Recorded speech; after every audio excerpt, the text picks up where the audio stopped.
को यही क्वेश्चन बहुत बार रिपीटेड करते हैं, बस थोड़ा बहुत चेंज करेंगे। 2 घंटा 7 मिनट का वीडियो जिसमें लगभग 30 से 40 क्वेश्चन गेस किया गया, इंपॉर्टेंट क्वेश्चन प्रीत है, ठीक। वाह, हेलो डियर क्लास 10। तो पिछले वीडियो में हम लोग क्लास 10 का जो हमारा मॉडल सेट आया था जैक बोर्ड का, ठीक ना, उसका ऑब्जेक्टिव क्वेश्चन कंप्लीट कर लिए थे।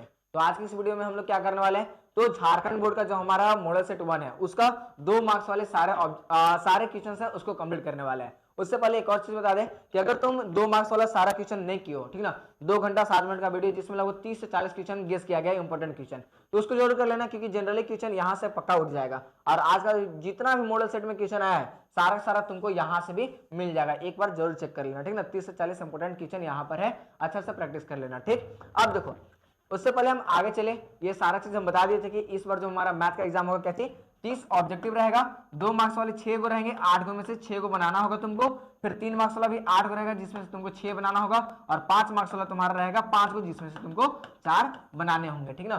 तो ऑब्जेक्टिव तो कर लिए थे, चलिए आते हैं अब सब्जेक्टिव का 2 मार्क्स वाला में, ठीक ना। ये सारा, और हाँ ये जरूर पढ़ लेना, अगर ऑब्जेक्टिव नहीं दिखा हो तो ये सारा पढ़ लेना, ठीक ना, क्या क्या है, 52 क्वेश्चन रहेंगे।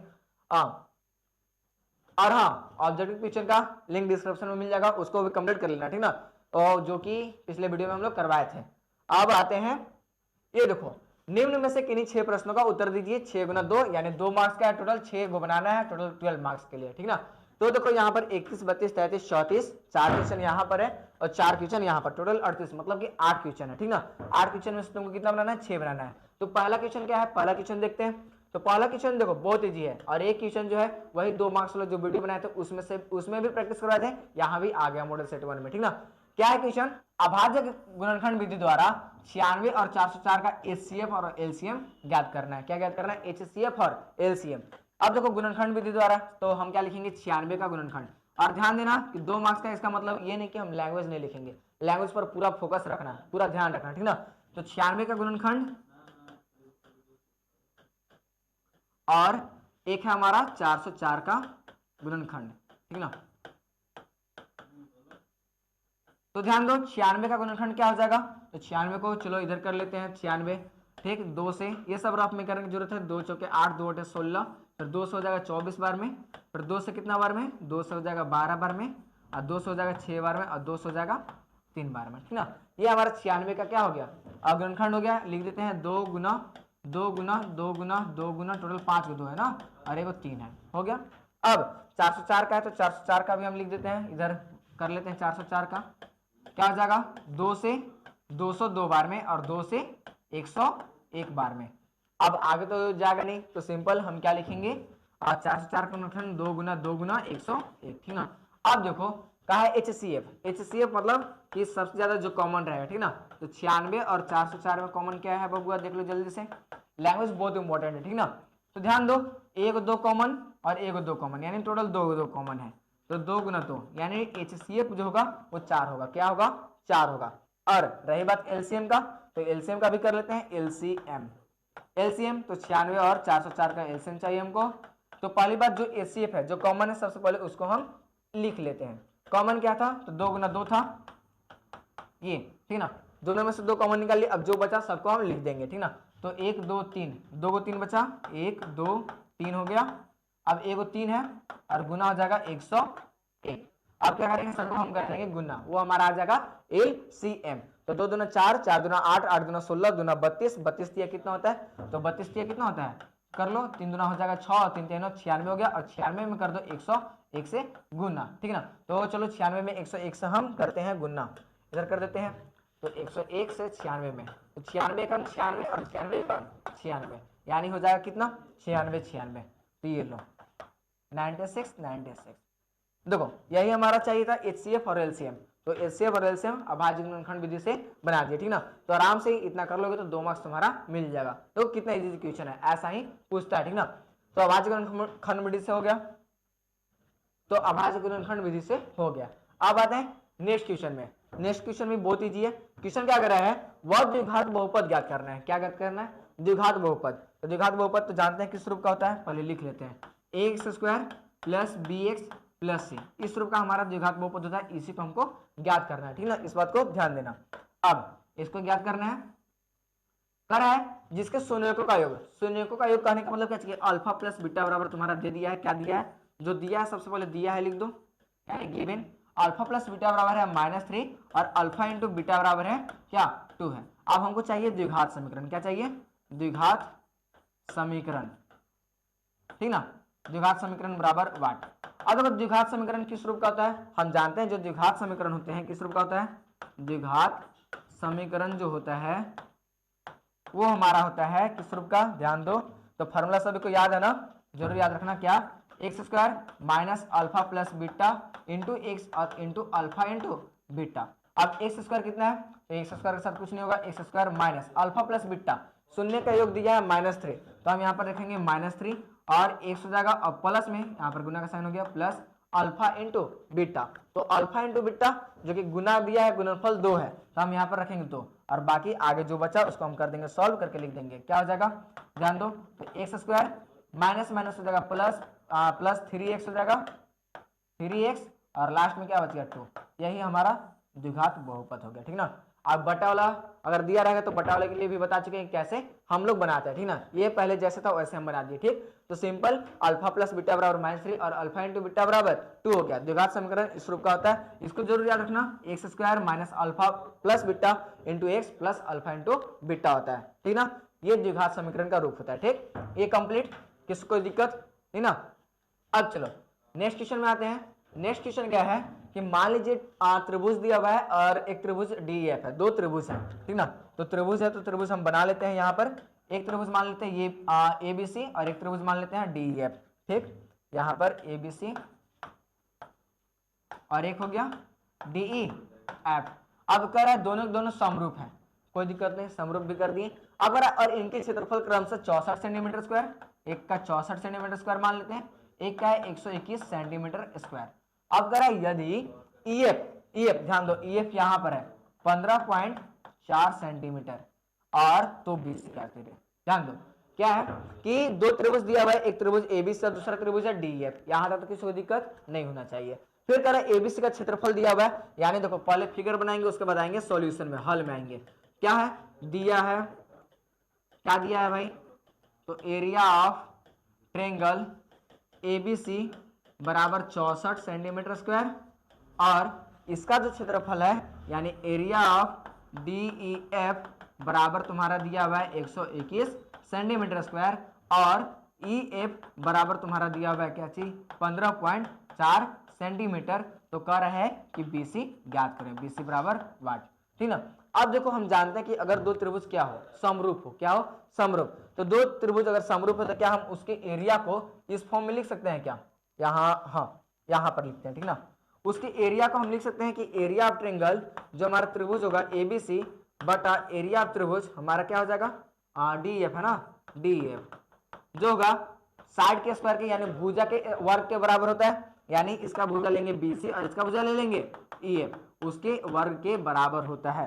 अब देखो एरिया ऑफ त्रिभुज ABC क्या दिया हुआ है 64 दिया हुआ है, लिख देंगे और DEF कितना है 121 दिया हुआ है, BC का वैल्यू निकालना है और EF का वैल्यू 15.4 मालूम है, इसका कर देंगे स्क्वायर। अब देखो ये स्क्वायर में इधर आया तो हो जाएगा हमारा रूट में, यानी हो जाएगा 64 बटा हो जाएगा 121 बराबर ये BC और बटा हो जाएगा 15.4। अब देखो यहाँ तक तो किसी को दिक्कत नहीं होना चाहिए, सिंपल। ये हम जानते हैं कि अगर मान लो दो त्रिभुज समरूप है तो इस फॉर्म में हम लिख सकते हैं कि नहीं।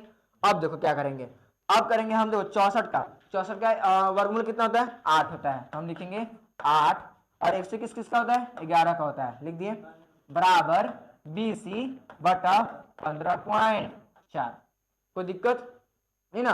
अब देखो क्या करेंगे, अब हम क्या करते हैं ना, ये देखो भाग में n आएगा तो गुना में हो जाएगा, यानी 8 गुना हो जाएगा 15.4 अब बटा हो जाएगा 11 अब बराबर हो जाएगा BC।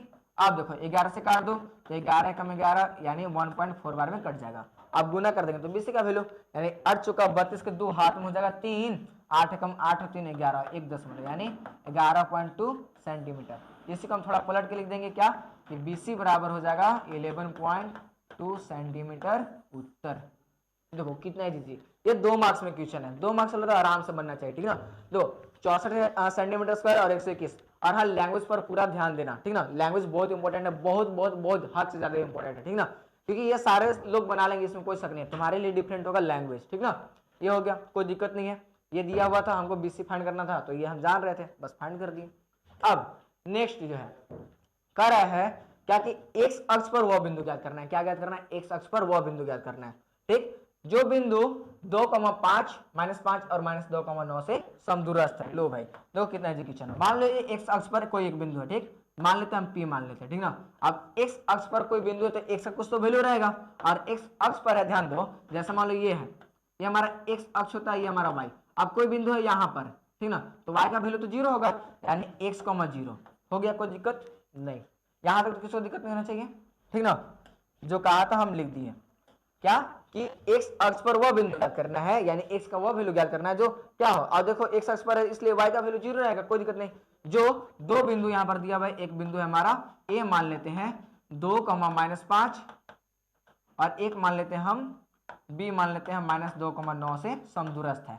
समदूरस्थ करने का मतलब कि यहाँ P से जो A पॉइंट होगा और P से जो B पॉइंट होगा, दोनों का जो दूरी होगा वो समान होगा, ठीक ना, बराबर होगा। यानी सॉल्यूशन में आएंगे, सॉल्यूशन में दिया हुआ क्या चीज, तो मान लेंगे, माना कि क्या मान लेंगे कि P का जो कोऑर्डिनेट है x, 0 है, और जो क्या चीज A का कोऑर्डिनेट है वो हमारा 2, मतलब कि निर्देशांक D है, और B का जो निर्देशांक है वो -2,9 है। और अकॉर्डिंग टू क्वेश्चन चलेंगे तो गिवन क्या है कि जो हमारा PA होगा अकॉर्डिंग टू फिगर या फिर अकॉर्डिंग टू क्वेश्चन जो भी है वो PB के बराबर होगा, ये दोनों।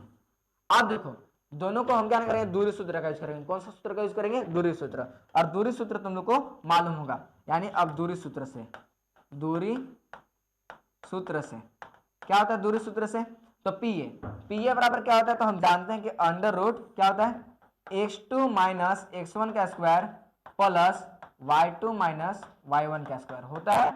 अब ये जो इक्वल होगा तो PB के इक्वल, ध्यान दो हम x2 x1 को रीनेम नहीं, मतलब नेम नहीं किया, ठीक ना, इसलिए ध्यान देना, अलग अलग कर रहे हैं, ठीक। अब इसका भी क्या चाहिए, x2 - x1 का स्क्वायर प्लस y2 - y1 का स्क्वायर, ठीक ना।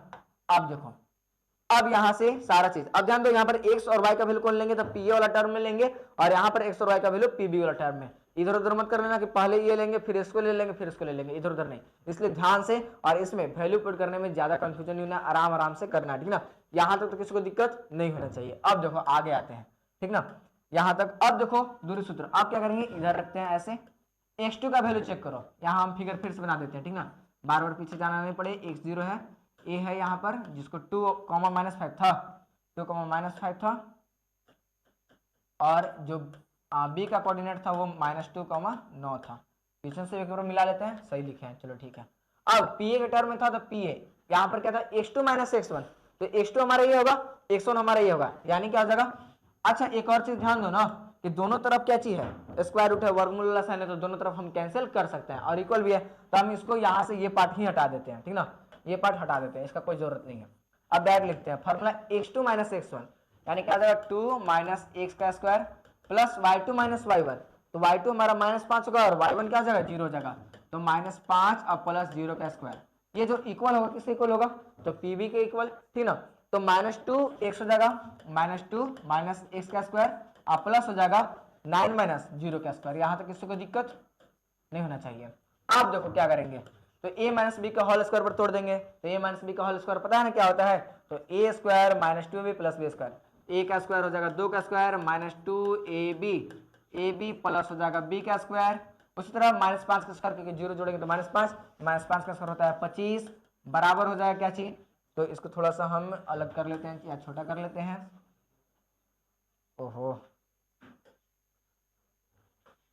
हाँ, -2, अच्छा इसको भी a - b का होल स्क्वायर, तो a स्क्वायर -2ab हो जाएगा, यानी 2 × a का वैल्यू -2 और x का ये तो रखेंगे ऐसे फॉर्मूला से लगा है, और ये जगह प्लस में क्या चाहिए, x का स्क्वायर, ठीक ना।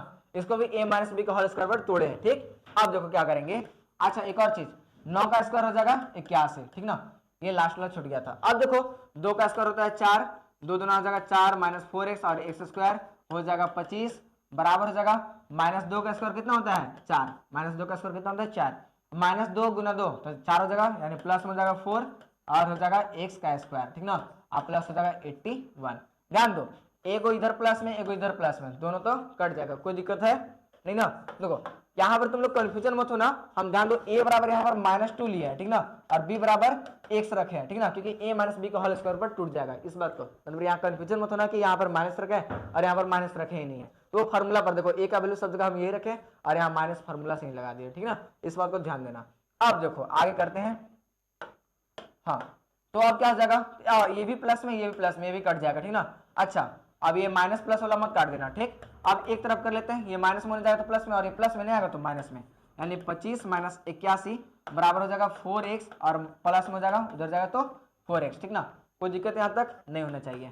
अब 25 में से 81 जाएगा तो कितना बच जाएगा, ध्यान दो तो घटा लो, 11 में से 5 क्या हो जाएगा 6 और 7 में से 2 गया यानी 56 हो जाएगा और इधर हो जाएगा 8x, ये माइनस में यानी कितना हो जाएगा 7, यानी x बराबर क्या आ गया -7, या फिर तुम कह सकते हो जो p का निर्देशांक होगा क्या हो जाएगा तो -7 0 आंसर। अतः x अक्ष पर वह बिंदु -7 होगा, ठीक ना, कोई दिक्कत नहीं ना। तो कितना इजी था, सिंपल, x अक्ष पर वो बिंदु ज्ञात करना था, ये मान लिए दूर सूत्र से गए और बाकी आगे सॉल्व हम करते चले गए। सॉल्व किए तो यहाँ पर इक्वल टू का साइन था, इक्वल टू, अब बाकी हम कैलकुलेशन करते गए, ठीक ना। एक बार अच्छे से देख लेना और सारा रिवीजन कर लेना। याद रखो यही क्वेश्चन बहुत बार रिपीटेड करते हैं, बस थोड़ा बहुत चेंज करेगा तो यही वैल्यू चेंज करेगा, उसके अलावा बहुत कम चांस होता है क्वेश्चन चेंज करे, ठीक ना, बस वैल्यू ज्यादा चांस रहता है चेंज करता है। अब और एक और चीज कि पहले हम बता दिए थे कि ये सारे 2 मार्क्स के क्वेश्चन अगर तुमको प्रैक्टिस करने एक ही वीडियो में तो उसका लिंक डिस्क्रिप्शन में मिल जाएगा, ठीक ना। 2 मार्क्स से सारे क्वेश्चन जितने भी हैं टोटल एक ही वीडियो में कराया हुआ है, उसके अलावा और वीडियो देख सकते हैं जैसे कार्बनियम उसके 1 शॉट और जैसे 10th इतिहास का सभी चैप्टर का ऑब्जेक्टिव एक ही वीडियो में मिल जाएगा, तो सारा का लिंक डिस्क्रिप्शन में मिल जाएगा, एक बार जरूर चेक कर लेना, ठीक ना। अगर तुम ये 2 मार्क्स वाला अगर ये वीडियो पहले कर लिए होते तो आज का जितना भी सारा क्वेश्चन है सारा का सारा बन जाता, क्योंकि इसमें सारा इंक्लूड है, 10 मिनट पहले का ही वीडियो है, ठीक ना, सारा रिवाइज करवा दिए, ठीक ना। तो एक बार कर लेना और एक बार वैसे 3 मार्क्स के लिए भी बनाया है, 5 मार्क्स के लिए भी बनाया है, तो सारा अगर कंप्लीट कर लेते तो यकीन मानो कि तुमसे सारा क्वेश्चन बन जाएगा। अब 35 नंबर क्वेश्चन, ठीक ना, और या फिर कहा जाए तो 2 मार्क्स वाला का 5वां क्वेश्चन, क्या मान निकालना है। यहाँ पर क्वेश्चन है 2 tan square 45 degree plus sin square 45 degree minus cos square 45 degree, बस तुमको वैल्यू याद रखना है, बाकी सब तो इजीली हो जाएगा। तो सॉल्यूशन में आते हैं, सॉल्यूशन क्या है तो 2 tan स्क्वायर 45 डिग्री प्लस में हो जाएगा sin स्क्वायर 45 डिग्री माइनस हो जाएगा cos स्क्वायर 45 डिग्री। ध्यान दो कि लैंग्वेज बहुत इंपॉर्टेंट है, ठीक ना।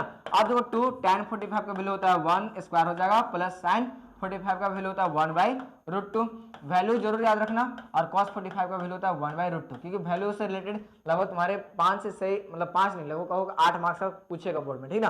अब तो 2 गुना 1 का स्क्वायर यानी 2 हो जाएगा और ये प्लस में और माइनस में दोनों स्क्वायर में इसलिए कट जाएंगे, ठीक ना, यानी 2 आंसर हो जाएगा कंप्लीट।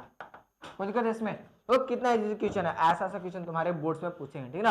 अब आते हैं नेक्स्ट क्वेश्चन में। नेक्स्ट क्वेश्चन क्या है, नेक्स्ट क्वेश्चन भी बहुत इजी है, करा एक बिंदु ए से, करा एक बिंदु ए है, ठीक ना, मान लेते हैं एक बिंदु ए है, करा है वृत्त के स्पर्श रेखा की लंबाई, तो वृत्त पहले बना लेते हैं, ठीक ना, मान लो एक वृत्त है, अब करा स्पर्श रेखा की लंबाई, स्पर्श रेखा भी बनाना होगा, ये रहा मान लो ए पॉइंट से स्पर्श रेखा ये हमारा हो जाएगा।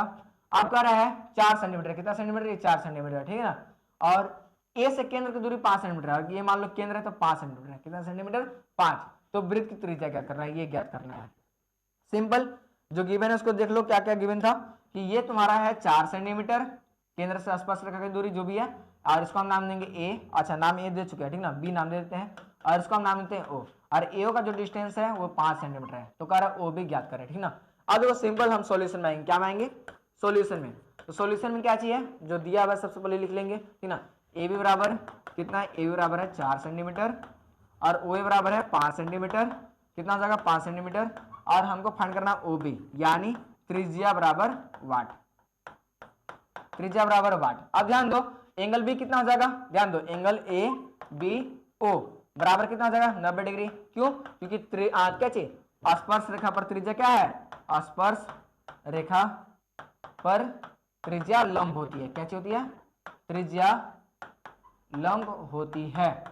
और जब बताओ ये 90 डिग्री है, इसके सामने वाला जो भुजा होगा क्या होगा, कर्ण होगा, तो अब बताओ पाइथागोरस प्रमेय से हम क्या लिख सकते हैं, तब याद रखना कि लैंग्वेज बहुत इंपॉर्टेंट है, ठीक है ना, पाइथागोरस प्रमेय से क्या हो जाएगा, तो सिंपल पाइथागोरस प्रमेय से, उसके बाद हम यहां पर लिख देते हैं, ठीक ना, यहां पर, ठीक, जगह नहीं उधर, क्या हो जाएगा इसको, हाँ क्या हो जाएगा ध्यान दो, तो ओ ए का स्क्वायर जो होगा वो किसके बराबर होगा, तो ओ बी का स्क्वायर प्लस हो जाएगा ए बी का स्क्वायर। अब ध्यान दो हमको क्या फाइंड करना है, ओ बी फाइंड करना है। ओ ए का वैल्यू मालूम है यानी 5 का स्क्वायर बराबर ओ बी का वैल्यू पता नहीं है निकालना है, और ए बी का वैल्यू पता है 4 का स्क्वायर।